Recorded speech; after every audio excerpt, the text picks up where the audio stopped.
మూర్తి అన్న మాటకు అర్థం ఏమిటంటే ఏ విభూతులను, ఏ శక్తులను, ఏ అనుగ్రహాన్ని మనం ఒక ప్రత్యేకమైనటువంటి రూపం ద్వారా అందుకుంటున్నామో ఆ విభూతులన్నీ దేంట్లోంచి వస్తున్నాయో అది ఒక రూపంతో మనకి కనపడితే దాన్ని మూర్తి అని పిలుస్తారు. ఇప్పుడు మీకు తేలిగ్గా అర్థం అవడానికి నేను ఒక మాట చెప్తున్నాను. ఏదో శ్రీభాష్యం అప్పలాచార్య స్వామి వారి రామాయణం అని మీరు విన్నారనుకోండి, ఆయన్ని మీరు చూడలేదు, కానీ ఆయన ఉపన్యాసాన్ని ఏదో సాంకేతిక పరిజ్ఞానం ద్వారా ఆయన వాణి ఒక్కటే వినపడుతూ ఉంటుంది, ఆయన చెప్పిన రామాయణం వినపడుతూ ఉంటుంది. విని విని విని విని విని విని మీకు కలిగే కోరిక ఏమిటి కలుగుతుంది? ఒక్కసారి ఆయన్ని చూడాలనిపిస్తుంది. ఇప్పుడు మీ మనసుని తేజోవంతం చేసింది, మీకు ఎంతో సంతోషం కల్పించింది, ఎవరి మాట వలన మీ జీవితంలో మార్పే వచ్చిందో, భగవంతుని వైపుకి తిరిగారో, అటువంటి శక్తి ఏ వాక్కుకున్నదో ఆ వాక్కు ఏ శరీరంలోంచి వస్తోందో ఆ మూర్తిని, అంటే ఆయనని, ఆయన రూపాన్ని, ఆయన శరీరాన్ని దర్శనం చేయడం మూర్తిని చూడటము అంటారు. వాయువు ఎన్ని విభూతులను మనకు అనుగ్రహిస్తోందో అది మూర్తివంతమై ఒక చోట కనపడితే అదే వాయులింగము అని పిలుస్తారు. అప్పుడు అసలు ముందు వాయువుగా మనకి అందుతున్నటువంటి ప్రయోజనము మనసులో ఒకసారి స్మరణలోకి వస్తే ఆ మూర్తిని చూడాలనేటటువంటి ఆదుర్ధ మనకి కలుగుతుంది, ఆ ఆతృత మనలో కలుగుతుంది. ఏమిటి వాయువు వలన ఉపకారం అంటే, వాయువు 10గా విడివడుతుంది. ఒక్కసారి నేను అన్నాను అనుకోండి, లోపలికి ఒక్కసారి వెళ్ళినటువంటి వాయువు ఈ శరీరాన్ని పరిపాలనం చేస్తుంది. పరిపాలనం చెయ్యడానికి 10గా విడిపోతుంది. దీన్నే శ్రీరామాయణం ఉత్తరకాండలో చెప్తారు. స్వామి హనుమ యొక్క అవతార ఆవిర్భావ సమయంలో వాయువు గురించి చెప్తూ ఒక మాట అంటారు. వాయువుకి శరీరం ఉండదు, శరీరం లేకపోయినా సరే వాయుశ్చరతిపాలయన్, అది అందరి శరీరములలోకి ప్రవేశించి పరిపాలన చేస్తుంది. వాయువుకు ఒక శరీరం ఏదైనా ఉంటే అది ఈ ముక్కు కన్నంలోంచి ఎలా పెడుతుంది? నా ముక్కు కన్నంలోకి సరిపోయేంత రూపము అంటే ఇంత ముక్కు కన్నం లేని ప్రాణులు కొన్ని ఉంటాయిగా, అందులోకి ఎలా పడతాడు, ఎలా పెడతాడు? అందుకే వాయు అశరీరేషు, ఆయనకి శరీరం లేదు, కానీ వాయు చరతి పాలయన్, ఆయన శరీరాల్లోకి వెళ్ళి సమస్త శరీరములను పరిపాలన చేస్తాడు. అలా పరిపాలన చేస్తాడు. ఆయనకి ఒక చిరునామా ఉండదు, ఇక్కడ ఉంటాడు అనడానికి అవకాశం లేదు, అంతటా ఉంటాడు. అంతటా లేడనుకోండి అసలు ప్రాణిజాతము బ్రతకదు, అంతటా నిండి నిబిడీకృతమై ఉంటుంది వాయువు. అలా ఉండేటటువంటి వాయువు ఒక్కసారి ఉచ్ఛ్వాస అంటారు, లోపలికి పీల్చారనుకోండి పరిపాలన చెయ్యడం కోసం 10 రూపాయలు పొందుతాడు. దాన్ని ప్రాణ అపాన వ్యాన ఉదాన సమాన నాగ కూర్మ కృకర ధనంజయ దేవదత్తములు అంటారు. ఈ 10 పేర్లతో విడిపడతాడు. ప్రాణ అన్నప్పుడు హృదయస్థానమునందు నిలబడతాడు. గుండె దగ్గరికి వెళ్ళి నిలబడి ఉన్నాడు అనడానికి కారణభూతులు అవుతాడు. శివం అంటారు. అందుకే భవతి అని సంస్కృతంలో ఒక మాట, భవతి అంటే మంగళప్రదత్వం, అదే శివ. ఎక్కడైనా శుభం, శోభనం, మంగళం, కళ్యాణం, తేజస్సు ఇవన్నీ కూడా శివశబ్దము చేత ప్రతిపాదింపబడతాయి. నాకు శివుడు అక్కర్లేదంటే ఇవేం అక్కర్లేదని గుర్తు. కాబట్టి ఒక్కసారి ఊపిరి పీలిస్తే ఇక్కడికి వెళ్ళి నిలబడి హృదయస్థానమునందు ఆ హృదయ స్పందనము ఆగిపోకుండా ఆయుర్దాయకారకంగా నిలబడేటటువంటి వాడెవరో ఆయనని ప్రాణము అంటారు. ఆ ప్రాణముగా ఆయన గుండెల యందు నిలబడతాడు. అది ఆయనకి స్థానం, హృదయస్థానం. అక్కడ ఆయన ఎంతసేపు నిలబడుతూ ఉంటాడో అంతసేపు కూడా గంట మోగుతుంది అని చెప్తారు. అనాహతము, అనాహతము అంటే ఒకరి చేత కొట్టబడేది కాదు, ఒకరి చేత ఆపబడేది కాదు. దేవాలయానికి ఒక నియమం ఉంటుంది. దేవాలయం తలుపులు మూసేశారనుకోండి, ఏకాంత సేవ అయిపోయింది. తలుపులు మూసేస్తే వెళ్ళిపోకూడదు దేవాలయంలో. దేవాలయానికి సంబంధించిన గంట ఏది ఉంటుందో ఆ గంటకి తాడు ఉంటుంది. ఆ తాడుతో లాగి స్తంభానికి కట్టేసి వెళ్ళిపోవాలి. ఎందుకంటే ఒకసారి దేవాలయం తలుపులు మూసిన తరువాత ఇక దేవాలయం గంట మోగకూడదు.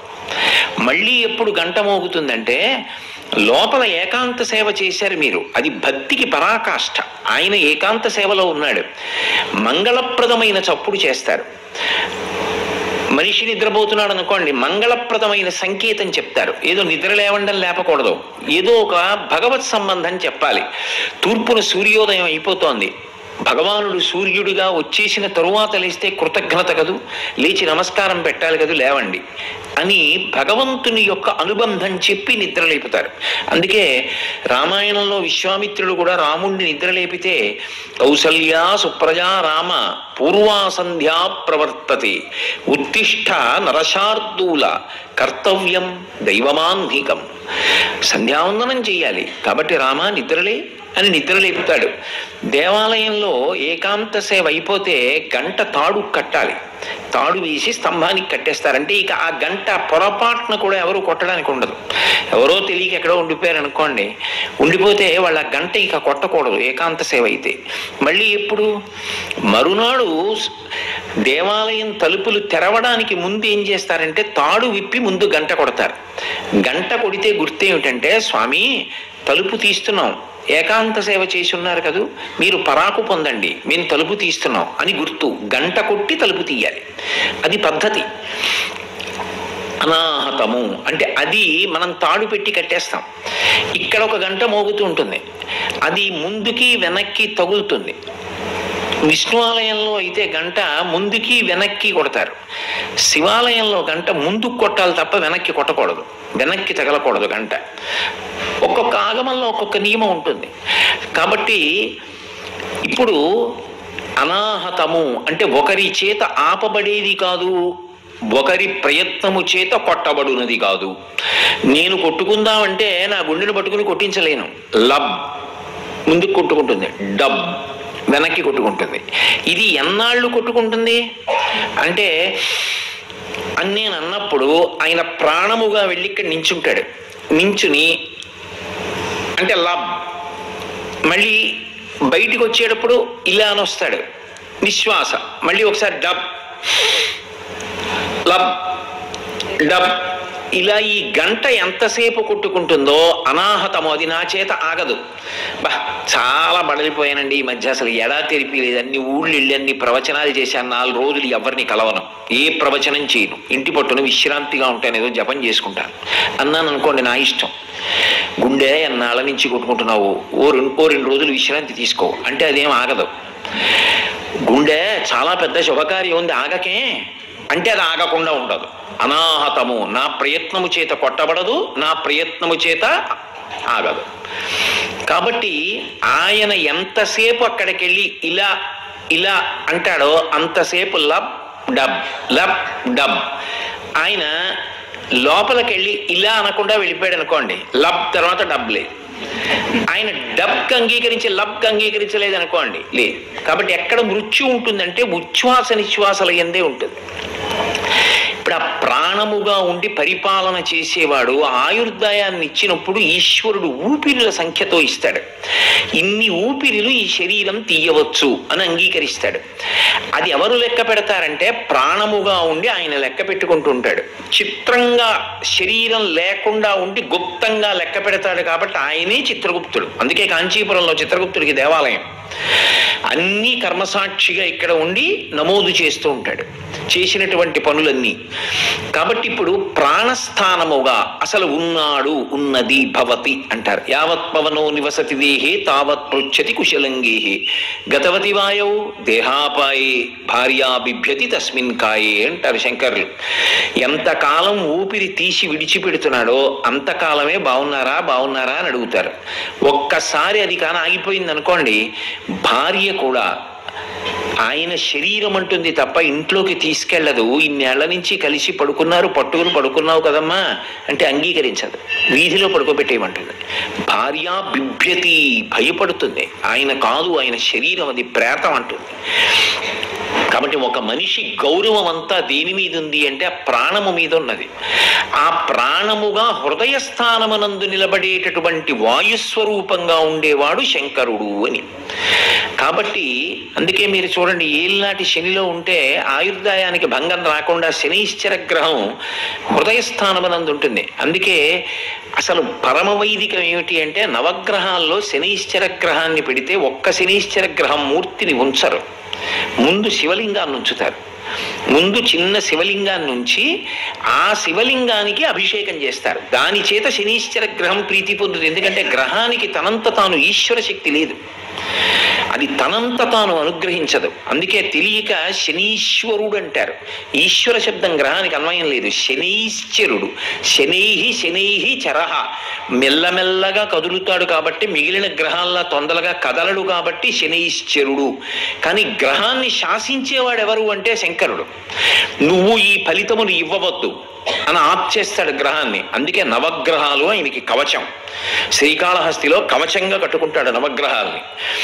కాబట్టి ఆ శనీశ్చర గ్రహం కూడా ఎవరి మాటకి కట్టుబడుతుంది అంటే శివుని యొక్క మాటకి కట్టుబడిపోతుంది. అందుకే తైలాభిషేకం చేయవలసి వస్తే శనీశ్చర మూర్తికి కన్నా శనీశ్చర మూర్తి ముందున్నటువంటి శివలింగానికి చేస్తారు. గుంటూరులో సంపత్ నగర్ అని ఒక ప్రాంతం, అక్కడ శృంగగిరి వారి మఠానికి సంబంధించినటువంటి ఒక గొప్ప దేవాలయ ప్రాంగణం ఉంది. అద్భుతంగా నిర్వహిస్తారు. అందులో నవగ్రహ దేవాలయం ఉంది. ఆ నవగ్రహ దేవాలయాన్ని రూపకల్పన చేసిన వారు, ప్రతిష్ఠ చేసిన వారు అపర శివావతారులు, కామకోటి పీఠాధిపత్యం వహించిన మహాపురుషులు చంద్రశేఖరేంద్ర సరస్వతి మహాస్వామి వారు. శనీశ్వర గ్రహాన్ని ఉంచితే దాని దగ్గర శివలింగాన్ని ఉంచారు ఆయన. అక్కడ చెయ్యాలి అభిషేకం. ఆ శివలింగానికి అభిషేకం చేస్తే శనీశ్వర గ్రహాన్ని శాసిస్తాడు. నువ్వు ఈ ఫలితముని ఇవ్వవద్దు, ఈ జాతకుని విషయంలో నువ్వు ఉదారంగా ప్రవర్తించు, ఆయన శాసనానికి ఒడంబడతాడు. కాబట్టి హృదయస్థానమునందు ఆయుర్దాయము నిర్ణయింపబడి ఉంటుంది. ఆ హృదయం కొట్టుకుందా ఆయుర్దాయం? హృదయమే కొట్టుకోలేదు, ఇక మిగిలిన వాటికి చికిత్స చేసే ఉపయోగం ఏముంది? ఏ ఉపయోగం లేదు. కాబట్టి ప్రాణముగా భవతి ఉన్నాడు శివం, అది లేదు. శవం, శివం శవం మధ్యలో ఆ మంగళప్రదత్వాన్ని వాయువుగా నిర్ణయించేవాడెవరు అంటే హృదయస్థానమునందు ప్రాణవాయువుగా నిలబడేటటువంటి పరమేశ్వరుడు. కాబట్టి మొదటిది ప్రాణముగా నిలబడతాడు. రెండవది ఈ శరీరాన్ని పోషించాలి. ఇది మర్త్యలోకం. మర్త్యలోకంలో కలియుగంలో ఒక లక్షణం ఉంటుంది. ఏమిటా లక్షణం అంటే అన్నగత ప్రాణులు అంటారు. ఎంతకాలము అన్నము తింటాడో అంతకాలమే శరీరం ఉంటుంది. అన్న ద్వేషం పుట్టిందనుకోండి, అన్నం చూస్తే అసహ్యం పుట్టిందనుకోండి, అది మృత్యువులకు సంకేతం. అన్నద్వేషం కలగకూడదు. అన్నము ఎంతకాలము తింటాడో అంతకాలము జీవితం కొనసాగుతుంది. ఆ అన్నమే ఆఖరికి శరీరాన్ని తింటుంది, అది వేరు విషయం అనుకోండి. కానీ తిన్న అన్నానికి ఓ లక్షణం ఉంటుంది, అందులో పిప్పి మిగిలిపోతుంది. ఇప్పుడు ఆ పిప్పి ఏమవుతుందంటే భగవంతుడు ఏర్పాటు చేసినటువంటి శరీర వ్యాపార నిర్వహణ ప్రక్రియ యందు శరీరము యొక్క అధోభాగానికి చేరుకుంటుంది. ఈ చేరుకున్నటువంటి పిప్పి గుదస్థానము నుండి క్రిందకి వెళ్ళిపోవాలి. అది చాలా తేలికగా వెళ్ళిపోవాలి. అందులో కానీ తేడా వచ్చిందనుకోండి నరకం అనుభవించేస్తాడు మనుష్యుడు. అసలు శరీరాలు నిలబడవు. మీరు దేవీ భాగవతం చదివితే దేవీ భాగవతంలో ఒక రాసకన్య చేసినటువంటి దోషానికి ఆగ్రహించి ఋషి ఆ రాజ్యంలో ఉన్న ప్రాణులందరి యొక్క మూత్రస్థానము మలస్థానమును బంధించాడు. ఎవ్వరికీ కూడా మూత్రస్థానం నుంచి మలస్థానం నుంచి పదార్థము బయటికి వెళ్ళదు అన్నాడు. గిజగిజలాడిపోయే ప్రాణులన్నీ. లోపల శేషం బయటికి వెళ్ళకపోతే తట్టుకోలేడు జీవి. మనిషి ఆరోగ్యము, మనిషి బ్రతికుండడం, సుఖం, సంతోషం దేని మీద ఉంటాయంటే తిన్నది జీర్ణం అయిపోవాలి, పిప్పి బయటికి వెళ్ళిపోవాలి, తేలిగ్గా వెళ్ళిపోవాలి. ఆ తేలిగ్గా వెళ్ళిపోవడానికి తీసిన ఊపిరిలో శంకరుడు ఏం చేస్తాడంటే రెండు మహోపకారములు చేస్తాడు. ఒకటి వాయువు ద్వారా అపానవాయువు అంటారు. అపానవాయువుగా మారి ఆ అపానవాయువు యొక్క లక్షణము చేత సంవరణీ కండరములు సడలిపోయేటట్టుగా చేస్తాడు. గుదస్థానమునందు సంవరణీ కండరములు ఉంటాయి. ఆ కండరములు సడలిపోతే తప్ప లోపల ఉన్నటువంటి పిప్పి బయటికి వెళ్ళదు. అవి సడలిపోయేటట్టుగా చేస్తాడు. సడలిపోయేటట్టుగా చేసి అందులోంచి మలము కానీ మూత్రము కానీ చాలా తేలిగ్గా బయటికి వెళ్ళిపోతుంది. ఆ పిప్పి బయటికి వెళ్ళిపోతే ఆరోగ్యంగా నిలబడి శరీర వ్యాపారములు నిర్వహింపబడతాయి. అంటే శరీరము నిర్వహించవలసిన కార్యక్రమం నడుస్తుంది. అది కాన ఆగిపోయిందనుకోండి, మళ్ళీ ఎవరు గుర్తుపట్టాలంటే శివుడే గుర్తుపట్టాలి. దానికి దోషం ఏమిటో. ప్రథమో దైవ్యోభిషకో అంటుంది అందుకే యజుర్వేదం. పరమశివుడే మొదటి వైద్యుడు లోకానికి. అందుకని ఆ శివాంశ ఉన్నవాడు వైద్యుడు అవుతాడు. ఆయన గుర్తుపట్టి దోషాన్ని తొలగిస్తాడు ఔషధం ద్వారా. కాబట్టి మలమూత్రములను బయటికి నెట్టి శరీరాన్ని నిలబెట్టేటటువంటి వాడు అపానవాయు రూపంలో గుదస్థానమనందుంటాడు. అంతేకాదు, ఆయన వేరొక మహోపకారం చేస్తాడు. తేజస్సు బయటికి వెళ్ళాలి. తేజస్సు బయటికి వెడితే తప్ప సంతానోత్పత్తి జరగదు. శుక్రము కానీ శోణితము కానీ పురుష శరీరంలోంచి స్త్రీ శరీరంలోంచి విడుదల కావాలి. ఆ శుక్ర శోణితములు రెండూ కలుసుకుంటే తప్ప సంతానము లభించదు. ఆ ప్రత్యుత్పత్తి జరగాలి అన్నప్పుడు పురుషుడి నుండి స్త్రీ నుండి కూడా ఆ శుక్రము శోణితము రెండు విడుదలై బయటికి వచ్చేటట్టుగా చేసేటటువంటి వాయువు ఉదాన వాయువు. అందుకే ఇంటికి తోరణం కట్టాం బాలసారి అవుతోంది, ఇంటికి తోరణం కట్టాం వంశం నిలబడింది, ఇంటికి తోరణం కట్టాం ఇంట్లో పిల్ల కడుపుతో ఉంది అంటే అది శివానుగ్రహం. అందుకే ఎక్కడ ఏ శుభం జరిగినా అది ఎక్కడి నుంచి వచ్చింది అంటే శివుడి యొక్క పాదం కదిపితే ఆయన పాదం నుంచి ఎగిరి లక్ష్మీకమ్మికి తోరణంగా పట్టుకుంటుంది. ఆయన అనుగ్రహము లేనిదే ఏ శుభము కలగదు. అందుకే ఆయనకి శంకరుడు అని పేరు. శం కరోతి ఇది శంకర. సమస్త శుభములు ఎవరి వలన జరుగుతాయి అంటే ఆయన వలన జరుగుతాయి. అందుకని ఇప్పుడు ఒక జీవి ఏర్పడాలి, అందులో ఇంకొక మహోపకారం ఉంటుంది. ఏమిటా మహోపకారం అంటే, ఇప్పుడు నేనే ఉన్నాను అనుకోండి, మీ మీద ఎందుకు పెట్టాలి, నా మీద పెట్టుకు చెప్పడమే న్యాయం. నా జీవుడు ఒకడు ఉంటాడు, వాడికి శరీరం లేదనుకోండి, నేను గత జన్మలలో చేసిన పాపం ఎలా పోతుంది? ఈ శరీరం ఉంది కాబట్టి నేను చేసిన పాపాలు పోగొట్టుకుంటున్నాను. నేను ఎప్పుడో ఏదో కుక్కని కాలు మీద కొట్టాను కర్రతో, అది కుయ్యోమని ఏడుస్తూ పోయింది. ఆ పాపం పోవాలంటే నేను ఎక్కడో నడుస్తున్నప్పుడు నా కాలు మడత పడి ఓ 4 రోజులు నెప్పెట్టాలి.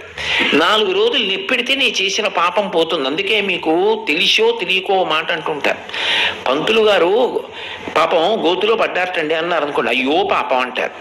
అంటే ఏ ప్రాణినో గోతిలో తోసి దాని కాలు బాగా మడతపడి నెప్పెట్టేటట్టుగా గత జన్మలలో ఇప్పుడు పంతులు గారి శరీరంలో ఉన్న జీవుడు చేసినటువంటి పాపాన్ని ఇప్పుడు పంతులు గారి శరీరంలో ఉన్న జీవుడు కాలు నొప్పిగా పాపాన్ని దుఃఖంగా అనుభవించేస్తున్నాడు. అయ్యో పాపం. తేలికగా ఆ వేదాంతాన్ని ఆవిష్కరిస్తారు మన వాళ్ళు. ఇది ఉంటే కదా పాపం పోవడం, పుణ్యము పోవాలి. అలాగే పాప పుణ్యములు రెండు పోవాలి. నిన్ననేగా సంచితం అంతా దగ్ధం అవ్వాలని చెప్పాను. పుణ్యము పోవాలి. పుణ్యం పోవాలంటే సుఖంగా అనుభవించేయాలి. సుఖం అనుభవించేసాను అనుకోండి, అందరూ ఊళ్ళో వాళ్ళు ఎండలో ఉంటే నేను ఒక్కడిని చల్లగా ఉన్నాను అనుకోండి, కొత్త పుణ్యం పోయింది. అందరూ నడిచెడుతుంటే నేను ఒక్కడిని చల్లగా ఉన్న వాహనంలో పెడుతున్నాను అనుకోండి, చేసిన పుణ్యం కొత్త పోయింది. ఎన్ని సుఖాలు అనుభవిస్తున్నానో అన్ని పుణ్యాలు పోతున్నాయి. ఇంకా నీకు కావాలంటే మళ్ళీ చేసుకోవాలి. లేదు అవి అయిపోతే బ్యాంకులో డబ్బు అయిపోయిన తర్వాత చెక్ ఇస్తే ఒప్పుకుంటారేంటి? ఇవ్వరు. పుణ్యమే లేనప్పుడు సుఖం ఎక్కడి నుంచి వస్తుంది? ఇంకా రాదు. కాబట్టి ఇప్పుడు ఆ పుణ్యము పోవాలి, పాపము పోవాలి, అప్పుడే మోక్షం. కాబట్టి ఇప్పుడు ఆ పుణ్యం పోవాలంటే సుఖం అనుభవించాలి. సుఖం అనుభవించడానికి శరీరం ఉండాలి.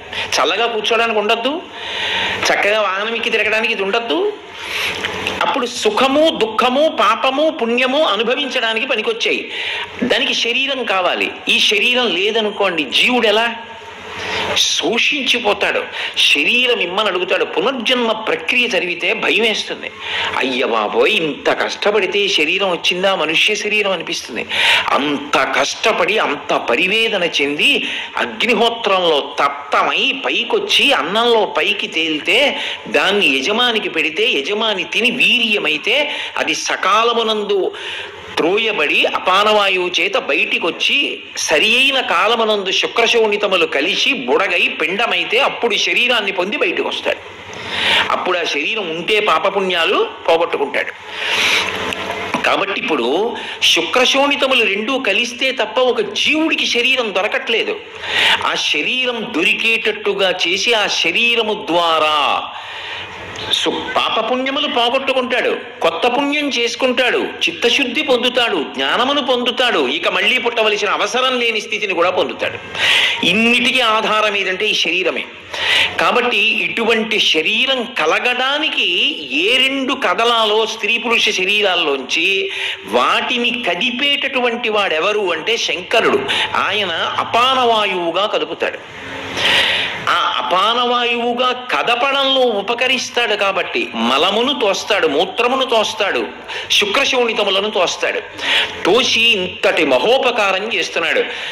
నాకు కొడుకు పుట్టాడని సంతోషపడిపోతున్నాను, కానీ ఆ కొడుకు పుట్టడానికి నాకు ఉపకారం చేసిన వాడు ఒకడు ఉన్నాడు, వాడిని చూడాలన్న కృతజ్ఞతా బుద్ధి కలిగితే నేను వాడిని చూడాలి. నేను రోజు పదార్థం తింటున్నాను, తెల్లవారేటప్పటికి పిప్పి బయటికి ఎడుతోంది, ఆ ఉపకారం చేసిన వాడిని చూడాలనిపించాలా? ఎన్నో నీళ్లు తాగుతున్నాను, మూత్రపిండములు అందులో ఉండేటటువంటి మలినములన్నిటినీ కూడా తీసేసి పక్కన పెడితే ఆ నీరు బయటికి వెళ్ళిపోవాలి మళ్ళీ శరీరంలోంచి. వెళ్ళిపోయేటట్టుగా అనుగ్రహిస్తున్న వాడిని చూసి ఉపకారం చేసిన వాడిని చూడాలనిపించాలా? ఎప్పుడో ఏదో చిన్న ఉపకారం చేసిన వాడు కనపడితే 300 నమస్కారాలు చేస్తున్నానే, అటువంటిది ఇన్ని ఉపకారాలు ప్రతిక్షణం చేస్తున్న వాడిని చూడాలన్న ఆతృత వాడు కనపడినప్పుడు వాడికి నమస్కరించాలనేటటువంటి బుద్ధి కలిగి ఉండకపోతే ప్రమాదహేతువు కదూ. కాబట్టి ఇప్పుడు వాయువుగా అపాన వాయువుగా ఆయన గుదస్థానమునందు ఉండి ఇంతటి ఉపకారం చేస్తాడు అంటే చాలు, అలా విడిపోతాడు. అలాగే వ్యానము అని ఒక వాయువు, ఆ వ్యానవాయువు శరీరాన్నంతటిని పట్టుకుంటుంది. పట్టుకుని అది రెండు మహోపకారములు చేస్తూ ఉంటుంది. అది ఏం చేస్తుందంటే బయట వాతావరణాన్ని బట్టి దీన్ని కూడా ఎంత వేడితో ఉంచాలో అంతే వేడితో ఉంచుకుంటూ ఉంటుంది. కల్మషములు ఎక్కువైపోయాయి అనుకోండి, ఊపిరితిత్తులు మూత్రపిండాలు ఎంతకని విసర్జిస్తాయి. అప్పుడు ఏం చేస్తుందంటే రక్తం బయటికి వెళ్లకుండా శ్వేతగ్రంథులు అంటారు, చెమట బయటికి వచ్చే కన్నా ఉంటుంది. ఆ చెమట బయటికి వచ్చే కన్నాల్లోంచి కల్మషభూయిష్టమైనటువంటి జలాన్ని ఉప్పుతో కలిపి ఆ కన్నంలోంచి బయటికి వచ్చేట్టు చేస్తాడు. నెత్తురు మాత్రం బయటికి వెళ్ళడానికి వీల్లేదు. ఎన్ని కన్నాలు ఉంటాయి అంటే చెప్పడం కుదరదు. ఇన్ని కన్నాలని ఆవహించి ఉంటుంది ఆ వాయువు. ఉండి బయట వేడి చాలా ఎక్కువగా ఉందనుకోండి, నీళ్లు పోయి అని నీళ్లు పోయించి బయట వేడితో సరిపోయేటట్టుగా చేయడానికి చెమట పట్టించి ఈ చెమట రంధ్రాలలోంచి రోమకూపాల్లోంచి చెమట పట్టించి బయటికి వదిలిస్తాడు. వదిలించి ప్రాసెస్ ఆఫ్ రేడియేషన్ అంటారే, అందులో ఆ బయట వేడికి శరీరం పడిపోకుండా ఎంత వేడి ఉండాలో అంతే వేడి ఉండేటట్టుగా చూసుకుంటాడు. బయట చాలా చల్లగా ఉందనుకోండి, లోపల మాత్రం ఆ వేడి ఉండేటట్టుగా చూసి అనవసరంగా నీరు పుచ్చుకొని అనవసరంగా నీరు ఎక్కువ వెళ్లకుండా శ్వేతగ్రంథులు ఏవి పని చేయకుండాను కాపాడుకుంటూ ఉంటాడు. అలాగే నువ్వు మూసుకుపోవు, ఎప్పుడైనా తెరుచుకోవడానికి సిద్ధంగా ఉంచుతాడు. వాడు పరిగెత్తాడు అనుకోండి, ఏ కారణానికో మళ్ళీ పట్టాలి చెమట, వెంటనే శ్వేతగ్రంథులు తెరుచుకుంటాయి. అది శరీరం అంతా నిండి ఉంటాడు ఆయన. అందుకే అభిమాన వాయువుగా కూడా ఉంటాడు. ఆ వ్యానం అన్న వాయువు ఏం చేస్తుందంటే శరీరమునకు అభిమాన దేవతగా ఉంటుంది. నేను అన్నప్పుడు నా శరీరం దీన్ని చూపించి ఇదంటే నాకు విపరీతమైన మక్కువ. సహజం కదా. ఇప్పుడు ఏదో వేదాంతంలో ఒక ముతక సామెత ఒకటి చెప్తారు. పెద్ద వరద వచ్చిందనుకోండి, ఇక నిలబడలేని ఇంట్లో డాబా కూడా మునిగిపోతుందంటే ఇల్లు వదిలేస్తాడు, ఇంట్లో ఐశ్వర్యం వదిలేస్తాడు. భార్యని బిడ్డని కలిసి దూకేసి ఇద్దరిని చెరో చేత్తో పట్టుకుని ఈత్తాడు. ఇంకా రెక్కలు నెప్పెడుతున్నాయి, ఈదలేనంటే ఇది ఉంటే ఇంకోడు పుడతాడని బిడ్డను వదిలేస్తాడు. ఇంకా ఈదలేకపోతే దేశే కళత్రాణి దేశే చ బాంధవ, ఎక్కడో ఇంకో భార్య దొరకకపోతే ఈవిడ్ని వదిలేస్తాడు. తన కోసం మాత్రం ఆఖరి వరకు పోరాటం చేస్తాడు. దేని మీరు ఎక్కువ మక్కువ? ఆ ఒక్క ఉదాహరణ చాలదు. అన్నిటికన్నా ఎంత మా ఆవిడన్నా ఎంత మా పిల్లలన్నా అసలు అగ్ని పరీక్ష వస్తే దీని మీద ఉన్న మోహం వాళ్ళ మీద ఉండదు. కాబట్టి దీని మీదే ఎక్కువ మక్కువ. ఇది ఊపిరి ఆగిపోయాక కూడా వదలదు వ్యానం. అమ్మో ఇన్నాళ్ళు చూసుకున్నాను, ఇది నేను అని పట్టు కూర్చుంటుంది. అప్పుడు ఆనంద హోమం చేస్తాడు శ్మశానంలో కొడుకు. చేసి, పిచ్చి నాన్న, ఉన్నావుగా చాలా కాలం, జర్జరీభూతం అయిపోలా, రోగగ్రస్తం అయిపోలా, ఇంకా ఉంటే ఎందుకు పనికొస్తావు? ఏం చేసుకుంటారు నాన్నగారండి, దీంతో వదిలిపెట్టేయండి. పరమేశ్వరుడు మీకు వేరొక శరీరం ఇస్తాడు, అందులోకి వెళ్ళిపోండి. వెళ్ళిపోయి మళ్ళీ బలంతో పుణ్యకార్యాలు చేయండి. మీరు పితృస్థానంలో ఉండి జ్ఞాతులందరినీ ఆశీర్వచనం చేయండి అంటారు. అందుకే జ్ఞాతులందరూ పెడతారు, అన్నదమ్ముల బిడ్డలందరూ పెడతారు. వాళ్ళు పితృస్థానంలో ఉండి వాళ్ళందరికీ ఆశీర్వచనం చేస్తారు. అక్కడ కూడా కొట్టుకు చచ్చిపోకూడదు జ్ఞాతులు, పరమ ప్రేమతో ప్రవర్తించాలి. అలా ఇది నాది అన్న అభిమానంతో ఉంటాడు. శిథిలమైపోయిన ఇల్లోటి ఉంటుంది, కానీ ఇది ఫలానా వారికి చెందినది అని అక్కడ ఒక ఫలకం తగిలిస్తారు, ఎవరో దాన్ని ఆక్రమించేయకుండా. అలా నాది అన్న అభిమానం పెంచుకుని నిలబడుతుంది ఆ వాయువు. అది కర్త అంటే తనూభవుడు, కొడుకు చేసిన హోమానికి వదిలిపెడుతుంది, వదిలిపెట్టి వెళ్ళిపోతుంది. దాన్ని వ్యానవాయువు అంటారు. దానికి స్థానం లేదు. ప్రాణవాయువుకు హృదయ స్థానం, అపానవాయువుకు గుదస్థానం, వ్యానవాయువు మాత్రం శరీరం అంతా నిండి ఉంటుంది. అది అలాగే ఉదానము అని ఒక వాయువు, అది మహోపకారం చేస్తుంటుంది. ఏమిటది చేసే మహోపకారం అంటే, అసలు మనుష్య ప్రాణికి ఇవ్వబడినటువంటి ఒక పరమాద్భుతమైనటువంటి పరికరం ద్వారా మాట బయటికి వచ్చేట్టు చేసే వాయువే ఉదాన వాయువు. అది కింద నుంచి పైకి ఎక్కుతుంది, మూలాధార చక్రం దగ్గర నుంచి పైకెడుతుంది. పైకి వెళ్ళి ఈ నోటి గుండా మాట రావాలి కదూ, స్వరపేటిక దగ్గరికి వచ్చి నాకు ఒక భావన వచ్చిందనుకోండి ఇది మాట్లాడదామని, ఆ భావన స్వరపేటికకి తగిలి రాపిడి చెందుతుంది. రాపిడి చెందితే అది తగిలింది అంటారు, ఆహతం. అందుకే మీరు శబ్దము యొక్క ఉత్పత్తి యందు చూడండి, రెండు కలిసి ఉరిపిడి పడకపోతే పుట్టదు శబ్దం. వయలిన్ అన్నాను అనుకోండి, రెండు రాపాడిస్తే వస్తుంది. వీణ గోటితో మీటి పెనగితే వస్తుంది. వేణువు ఊది కన్నంలోంచి బయటికి వచ్చి ఒరిపిడి చెందితే వస్తుంది. మాట గాలి స్వరపేటిక ఒరిపిడి చెందితే వస్తుంది. శంఖము గాలి శంఖంలోకి ఊది ఒరిపిడి చెందితే వస్తుంది. శబ్దోత్పత్తి యందు రెండు కలిసి ఒకదానితో ఒకటి ఒరిపిడి చెందుతాయి, దాని చేత ఉత్పత్తి అవుతుంది. అలా ఒరిపిడి చెందడానికి పైనుంచి కిందకెడితే వాయువు ఉత్పత్తి అవ్వదు. అందుకే మీరు చూడండి, ఊపిరి పీలుస్తూ మాట్లాడండి అన్నారు అనుకోండి, మాట్లాడలేరు. నేను మాట్లాడేటప్పుడు మధ్య మధ్యలో చిన్న విరామం ఉంటుంది, కానీ అది మీకు ఉపన్యాసంలాగే ఉంటుంది. అది దేనికి అంటే, నేను ఊపిరి తీసుకుంటూ ఉంటాను. తీసుకోకుండా ఎలా? నేను తీసుకున్న ఊపిరినే వాక్కుగా మళ్ళీ మార్చి వ్యయం చేస్తాను అన్నప్పుడు కిందకెడుతుంది. వాక్కుగా వచ్చేటప్పుడు పైకి ఎక్కుతుంది. మూలాధార చక్రం దగ్గర నుంచి పైకి వచ్చి స్వరపేటిక యందు ఆఘాతమవుతుంది, కొట్టుకుంటుంది. కొట్టుకున్నప్పుడు ఏమవుతుందంటే, నాలుక నర్తించి ఎక్కడెక్కడెక్కడెక్కడ తగులుతోందో అప్పుడు వర్ణ సముదాయమై అక్షరములై, అక్షరములు పదములై, పదములు వాక్యములై నాలోంచి బయటికి వచ్చి ఆకాశమునందు శబ్దగుణకమై ప్రయాణం చేసి చెవుల గుండా మీలోకి వెళ్ళి నాలోని భావన మీలోని భావన ఒకటై సభాభ్య సభాపతిభ్యశ్చవో నమో నమో. అది యజుర్వేదం. రుద్రాధ్యాయం తెల్లవారితే అభిషేకం చేస్తాం కదా, సభాపతి సభ ఒక్కటవుతాయి. నా అభిప్రాయం మీ అభిప్రాయం అవుతుంది. ఓ ఈయన ఇది చెప్పారు, మీరు గుర్తించి సంతోషిస్తారు. సభాపతి శివస్వరూపం, సభ శివస్వరూపం. రెండు శివుళ్ళు ఒక్క శివుడు అయిపోతున్నాయి. దేని చేత? శబ్దము చేత. కాబట్టి అలా శబ్దమును ఉత్పత్తి చేస్తాడు, దాని చేత తరించిపోతాడు. అందుకే శబ్ద బ్రహ్మమయీ చరాచరమయీ జ్యోతిర్మయీ వాంగ్మయీ. కదలికల చేత వచ్చేవన్నీ అమ్మవారు. ఆ కదిలితే తప్ప శబ్దం రాదు. కదిలినంతసేపు ధర్మం అమ్మవారు. కదలికలు లేకుండా మౌనంలో అనుభవిస్తే శివం. ఇప్పుడు ఆ వాయు రూపంలో, ఉదాన వాయు రూపంలో స్వరపేటిక నుండి వాగ్రూపంగా పైకొస్తాడు. నేను రామా అన్నాను అనుకోండి, ఆ రెండు అక్షరాలు పలికినందుకు నా పాపరాశి ధ్వంసం అవుతోంది. నమ్మకం ఉండి పలికితే. అంటే నా ఉద్దేశం పాపాలు చేస్తుండడం రామనామని చెప్పండి అని కాదు నేను ప్రతిపాదిస్తున్నది. అయ్యయ్యో తెలియక చేశానే, ఇంక చెయ్యకూడదని పశ్చాత్తాపం పొంది అన్నది అందులో అంతర్లీనం. అంతేగాని అన్నమాట ఒకటి పట్టుకోమని కాదు నా ఉద్దేశం. కాబట్టి ఒక భగవన్నామం పలకడానికి నాకు స్వరపేటికైన ఆధారం, ఓ మంచి మాట మాట్లాడాలంటే స్వరపేటికైన ఆధారం, నాకు తెలిసిన విషయం ప్రతిపాదించాలంటే స్వరపేటికైన ఆధారం. ఆ స్వరపేటికలోంచి మాట రావాలంటే వాయుతో అది ఘర్షణ పొందాలి. అది కింద నుంచి పైకెక్కుతుంది, పైకెక్కి స్వరపేటికకి తగిలి వాక్కుగా పైకొస్తోంది. అది కంఠమునందు నిలబడుతుంది ఉదానమన్న వాయువు. అందుకే మీరు చూడండి, ఇక్కడ మాట్లాడుతున్నప్పుడు ఇలా వేలు కానీ ఏదైనా పెడితే మీకు ఒక రకమైనటువంటి ప్రకంపన తగులుతుంది. అది ఎందుకు తగులుతుంది అంటే, మీరు మాట్లాడడం ఆపి వేలుంచండి, ప్రకంపన ఉన్నది. ఇప్పుడు చేయకండి, ఇంటికి వెళ్ళి చేసుకోండి.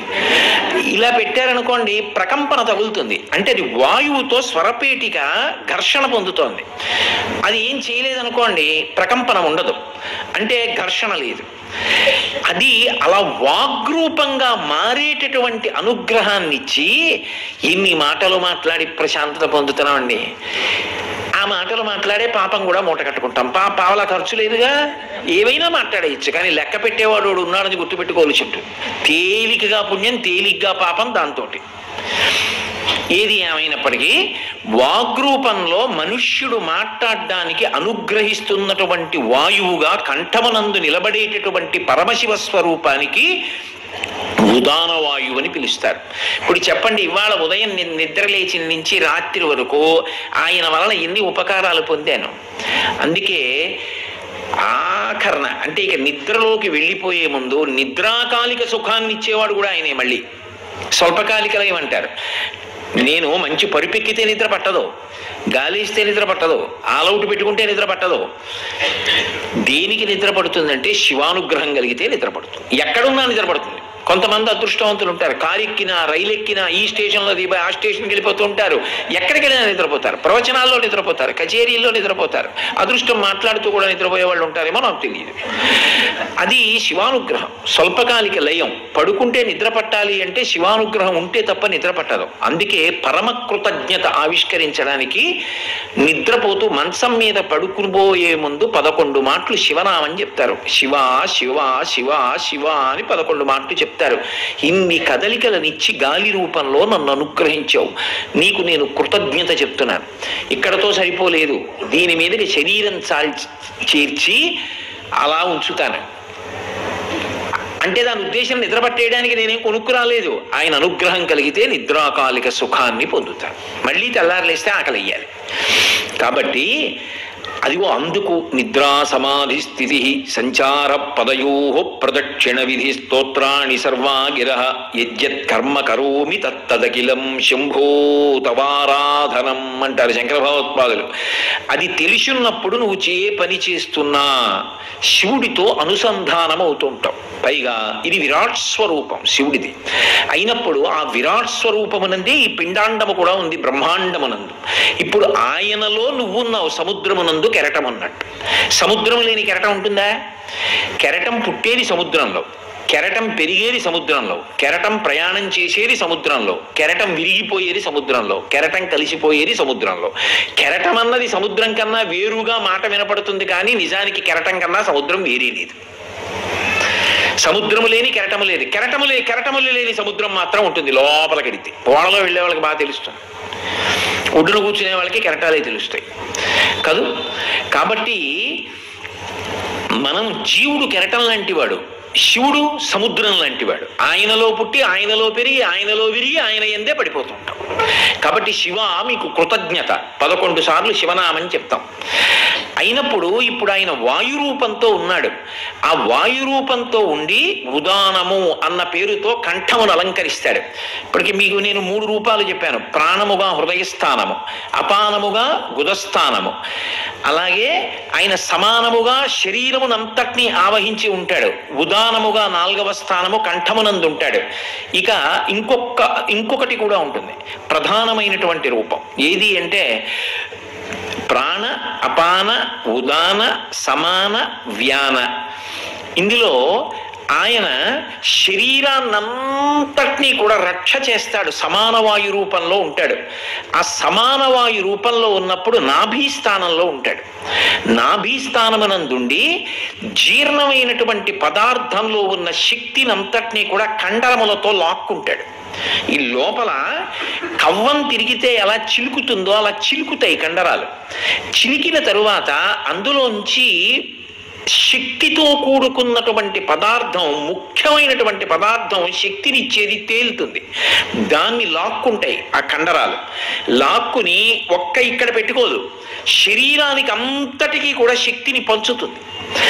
అలా ఈ శక్తిని అంతటినీ పంపిణీ చేసేటటువంటి వాడిగా, తిన్న ఆహారములో ఉన్నటువంటి శక్తిని లాక్కునేవాడిగా నాభీస్థానమునందు వాయు రూపంలో కూర్చుంటాడు. అలా కూర్చున్న వాడిని సమానము అని పిలుస్తారు. రెండవ ఉపకారం ఇంకొకటి ఉంటుంది, అనుషంగిక ప్రయోజనం అంటారు. అది ఏ ప్రయోజనం చేస్తాడంటే, శరీరం పెరుగుతున్నప్పుడు పెరుగుతున్నవి ఏవేవి ఎలా పెరగాలో అలాగే పెరిగేటట్టు చూస్తాడు. సమానము అన్న మాటలో అర్థం అది. గోళ్ళు ఉన్నాయనుకోండి, ఒక గోరే పెరిగి మిగిలిన గోళ్ళు పెరగకపోతే వ్యాధి. అన్ని గోళ్ళు పెరగాలి. వెంట్రుకలు ఉన్నాయనుకోండి, అన్ని వెంట్రుకలు పెరగాలి. మళ్ళీ వెంట్రుకలలో కొన్ని వెంట్రుకలు పెరగకూడదు. ఈ వెంట్రుకలు పెరుగుతాయి. కను రెప్పకి చివర కొన్ని వెంట్రుకలు ఉంటాయి, అవి పెరగకూడదు. అవి పెరిగిపోయి జడలేసుకోవడాలు, పూలు పెట్టుకోవడాలు ఉండవు వాటికి. అవి అంతే, అలాగే ఉండాలి. అది కూడా ఏమి పరమేశ్వర అనుగ్రహం అండి. ఎక్కడ దర్శిస్తాం శివుణ్ణి? ఇక్కడ ఉన్నాడు ఆయన. కంటి రెప్ప చివర ఉండే వెంట్రుక ఇలా వాలదు. ఏదో శ్రీశైలంలో నీటిని విడుదల చేస్తే ఇలా పడి ఇలా లేస్తుందే, అలా ఇలా ఉంటుంది. అది ఇప్పుడు మనం కొత్తగా తీగ కంచె వేసి రక్షిస్తున్నాం అంటాం. అది మొట్టమొదట శివుడు పెట్టిన ప్రక్రియ.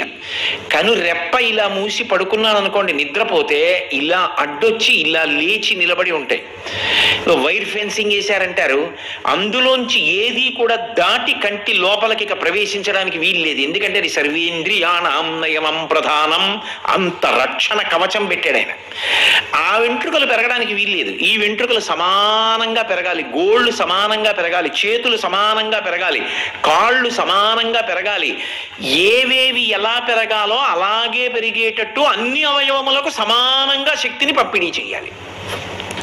అది తల నుండి అరికాలు వరకు రక్తం ఎక్కడెక్కడ ఎంత వెళ్ళాలో, ఎంత వేగంతో వెళ్ళాలో, ఎలా ప్రవహించాలో, వెంట్రుకల వంటి రక్తకేశనాళికలలో కూడా ఎక్కడెక్కడ రక్తం ప్రవహించాలో అక్కడక్కడ అలా ప్రవహించేటట్టుగా అవన్నీ నేను చూసుకుంటున్నానా? వీధిలో విషయాలన్నీ చూస్తాను కానీ అవన్నీ చూసుకుంటూ ఉంటాడు. అది సమాన వాయువు అంటారు. ఏం ఉపకారం ఇది ఇవన్నీ విన్నాక మీరు ఒకసారి ఆ గుళ్ళోకి వెళ్లకుండా ఉండగలరా? అలా ఉంటే ఎందుకులేండి.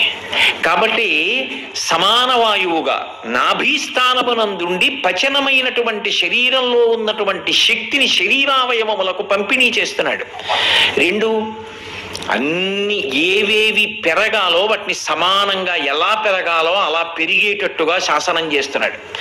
కుడికాలు 6 నెలలు పెరుగుతుంది, ఎడంకాలు 6 నెలలు పెరుగుతుంది అంటే చచ్చిపోతాడు మనిషి.